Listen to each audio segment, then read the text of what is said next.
इखलास के साथ अल्लाह को बताने के लिए ईमानदारी, दयानतदारी, सही तरीके से सही बात कर गुजरें।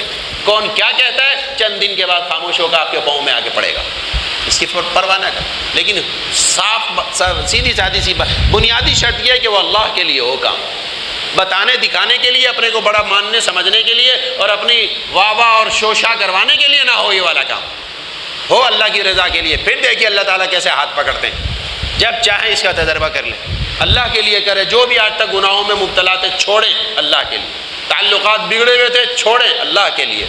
लोगों की ज़मीन पर, दुकान पर, मकान पर कब्जा किया हुआ छोड़ें, ख़त्म करें अल्लाह के लिए, दिखाने बताने के लिए। करना तो है ही अल्लाह को राज़ी करने। अल्लाह तेरे डर और खौफ से मुझे अब मरना है।